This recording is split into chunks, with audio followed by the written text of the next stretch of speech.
যে প্রচলিত বিশ্ব ব্যবস্থা চলছে, এই বিশ্ব ব্যবস্থা যদি শুধুমাত্র টিকে থাকে তাহলে এটা ডোমিনেট করছে কারা? প্রধানত কিন্তু এটা নির্ভর করে কোন ধরনের ইকোনমিক ডোমিনেশন তারা করতে চায়। ওই ইকোনমিক ডোমিনেশনের উপরে নির্ভর করে তার কালচারাল এবং অন্যান্য ডোমিনেশনগুলো সামনে আগায়। তো এইখানে আমাদের ভাষায় সাম্রাজ্যবাদ, আমেরিকা তার প্রধান মোড়ল, তারা যেটা ডোমিনেট করতে চায় তার অনিবার্য ফল যেগুলো দেখছি কোনো না কোনোভাবে এই বিঘাতগুলো হবে। তো এইটা যদি বলেন, আমরা বামপন্থীরা কমিউনিস্টরা দীর্ঘদিন ধরে বলে আসছি যে যেটা বিশ্বায়নের কথা শোনেন না, আমি যে বিশ্বায়ন কার পক্ষে? বিশ্ব ব্যবস্থা যদি এইটা বুঝুয়া বড় লোকদের পক্ষে থাকে, তাদের ডোমিনেশন থাকে, তার অভিঘাতগুলো এই ধরনের ঘটনাগুলো ঘটবে, ইচ্ছা করলেও পুরো বন্ধ হবে না। তাই এর বিপরীতে যদি একটা মানবিক বিশ্ব ব্যবস্থা গড়ে তোলা যায়, সেইটাই হচ্ছে উপযুক্ত এবং সেটা প্রয়োজন। যার জন্য যদি বলেন আমরা এই যে কমিউনিস্টরা বামপন্থীরা, আমরা তো নতুন বিশ্ব ব্যবস্থার জন্য লড়াই করছি, এটা নিয়ে কোনো দ্বিধাদ্বন্দ্ব নেই। যে একটা নতুন বিশ্ব ব্যবস্থা, সেটা যদি মানবিক, গণতান্ত্রিক এবং কি বলবো, যে আমি শব্দটা বোধগম্য জায়গায় বলতেছি, সেটা বৈষম্যমূলক ইকোনমির ধারার মধ্য দিয়ে গড়ে তোলা যায়, তাহলে কিন্তু আপনি অন্য জায়গাগুলো করতে পারবেন। সেটা তো আলটিমেট গোল, যার যার মতো আমরা নিশ্চয়ই সেটা বিবেচনা করছি। এবং সেই একটা নিউ ওয়ার্ল্ড আসা ছাড়া আপনি পুরো সমাধানটা পাবেন না, এটাই খুবই কারেক্ট। এই পয়েন্টে কোনো দ্বিমত না, ওর দিকে এটাই তো একটা প্রধান ব্যবস্থা। এমনকি আপনি দেখেন, এবার একটা অন্যদিকে যদি যায়, আপনি আজ থেকে দ্বিতীয় বিশ্বযুদ্ধের পর এবং এটা প্রধানত আপনি যদি 80-র দশকের আগে দেখেন, তাহলে একদিকে যেমন এই ধরনের পুঁজিবাদী একটা বিশ্ব ব্যবস্থা, তার বিপরীতে যে যত সমালোচনা করুক না, একটা সমাজতান্ত্রিক বিশ্ব ব্যবস্থা ছিল। এর বাইরে আমরা তৃতীয় বিশ্বের দেশ, এবং সেইখানেও একটা বড় অর্গান ছিল জোট নিরপেক্ষ আন্দোলনের জায়গা।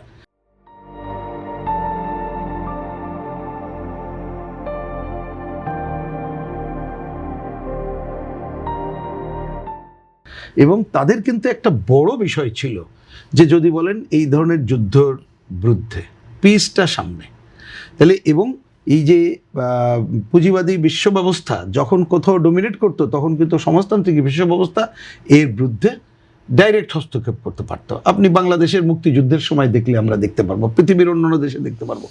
এখন রাশিয়া সে তো সমাজতান্ত্রিক দেশ না, তারপরও দেখি অনেকে মনে করে যে রাশিয়া যদি একটু ভূমিকা নেয়, রাশিয়া চীন যদি একটু ভূমিকা নেয়, অনেক কিছু করা যাবে। কিন্তু এগুলো আরও অনেক বড় বিষয়, কারণ এখানে ইকোনমিক একটা বিকল্প ওয়ার্ল্ডের গড়ে তোলা ছাড়া কিন্তু এইটা করা যাবে না। আমি এই প্রসঙ্গক্রমে বলি, যেহেতু একটাই আলোচনা আসলো, আমি একটু ছোট্ট খালি, আমি জানি না কথাটা কীভাবে বোঝানো যাবে কিনা বা মানুষ বুঝতে পারবে কিনা আমার কথা শুনে, তবু এটা বলি। ধরুন আমাদের এই উপমহাদেশকে ঘিরে যে ডোমিনেশন এই সাম্রাজ্যবাদীরা করতে চায়, এবং যার জন্য কিন্তু দেখবেন তারা আমাদের রাজনীতি থেকে শুরু করে সব কিছুতে একটা হস্তক্ষেপ করছে।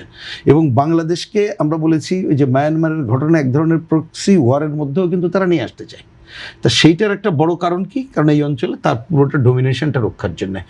এর বিপরীতে, মানে সহজ কথাটা হচ্ছে, আজকে ডলারের আধিপত্যের বিপরীতে একটা বিকল্প আধিপত্য বিস্তারকারী যদি আমরা করতে পারি, সবটা করলে জনগণের অনুকূলে কালকেই সমাধান হবে আমি তা বলছি না, তাইলে কিছুটা ভারসাম্য রক্ষার দিকে যাওয়া যাবে। তা সেই কাজ করার সময় আমরা মনে করি যখন যতটুকু প্রয়োজন, যেমন জাতিসংঘ তার দুর্বলতা সত্ত্বেও তাকে ব্যবহার করার কাজটা করতে হবে, পরিষ্কার। আর সবচেয়ে বড় কথা, যে দুনিয়ার দেশের মানুষ যদি রুখে দাঁড়ায়, তাহলেই কিন্তু এই সমাধানটা হবে। তো ওই যে যার জন্য আমি আমার সময় বললাম যে আমরা যদি সারা দুনিয়ার মানুষ তার ভয়েসটা করে, তাহলে দেখবেন এত বড় ঘটনায়, এটা বলতে দ্বিধাদ্বন্দ্ব নেই, বাংলাদেশের যত লোক মিছিল করি তার থেকে বেশি লোক আমেরিকায় মিছিল করে। আপনি লন্ডনের রাজপথে হয়, কিন্তু তারা হয়তো পুরোটা পরিবর্তন করতে পারে না, কিন্তু এক সময় না এক সময় ওই জনগণের ভয়েসটাও কিন্তু ওই দেশকে কিছুটা সময়ের জন্য হলো এইটাকে রদ করতে পারবে। খালি বোঝার জন্য বলি, কথাটা উনি বলেছেন। ভেনিজুয়েলার যে ন্যাক্কারজনক ঘটনা ঘটলো, এখনও তার সমাধান হয়নি। আমেরিকা নানাভাবে ডোমিনেট করার চেষ্টা করছে, কিন্তু সারা বিশ্বের যতটুকু পারে এই ভয়েসটা কাজে লেগেছে। আমি যতটুকু কেন বললাম, আমি একটু বলার লোভ সামলাইতে পারছি না, কিন্তু আমি পুরোটা ওপেন না করেই বলি। এই ঘটনা ঘটার পরে আমি বাংলাদেশে যখন জানেন যে বিভিন্ন সময় আমাদের সাথে এই দেশের বাইরে অন্য দেশের কূটনীতিকদের নানা সময় দেখা টাকা হয়, আমি একটা দেশের কূটনীতিককে জিজ্ঞেস করছিলাম যে তোমাদের দেশ এবং অন্যরা এই সব ক্ষেত্রে যে আরও বড় ভূমিকা রাখার কথা ছিল, তুমি একমত হচ্ছ, কিন্তু কেন রাখলা না? আমাকে একটা ইন্টারেস্টিং উনি বলেছিলেন, বলে যে হ্যাঁ তুমি তোমার ওই কোশ্চেনের আনসার আমি দিচ্ছি না, কিন্তু আমি তো আশা করেছিলাম। তিনি তার মত হিসাবে বললেন যে দুনিয়াতে আরও যত বেশি বিভিন্ন দেশ ভেনেজুয়েলার এই ঘটনা নিয়ে বিক্ষুব্ধ হওয়ার কথা ছিল, তা তো হলো না। কথাটা কিন্তু খেয়াল করেন, আমি কথাটাকে অন্য অর্থে গুরুত্বপূর্ণ দিই, ঠিক এই কথা। তার মানে এখন ওই অনেক সময় শাসকরা তো হবে না, কারণ শাসক তার সম্পর্ক রাখবে, কিন্তু জনগণের একটা যদি প্রভাব গড়ে তোলা যায় তাহলে পারা যাবে। আমি এটা বলেই শেষ করি। ধরেন আমাদের দেশে যদি আমরা এই ঘটনার বিরুদ্ধে আজকে লক্ষ মানুষ, কোটি মানুষ রুখে দাঁড়াই, আমার সরকারও যদি মনে করে যে ভাই অল্পদিন ক্ষমতায় আসছি, আমাকে নানা ব্যালেন্স করতে হবে, নানা ধরনের ঘটনা ঘটতে হবে, দেখবেন তার বাইরে যে সে কিন্তু তখন একটা বিশেষ ভূমিকা পালনের প্রচেষ্টা গ্রহণ করবে। সুতরাং আমি একটা নতুন মানবিক গণতান্ত্রিক বিশ্ব ব্যবস্থা গড়ে তোলার জন্য যার জায়গা থেকে, হয়তো উনি ওনার আইডিয়াতে করছেন, আমি আমার বামপন্থীর আমাদের আইডিয়া থেকে বিবেচনা করছি, সেই জায়গায় যাব।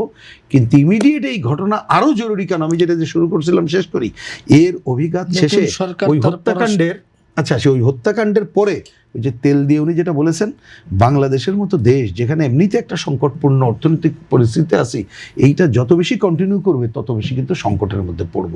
সেইটা আমরা চাই না, যার জন্যে সারা দুনিয়ার মানুষই এর বিরুদ্ধেই জরুরিভাবে সোচ্চার হইতেই হবে।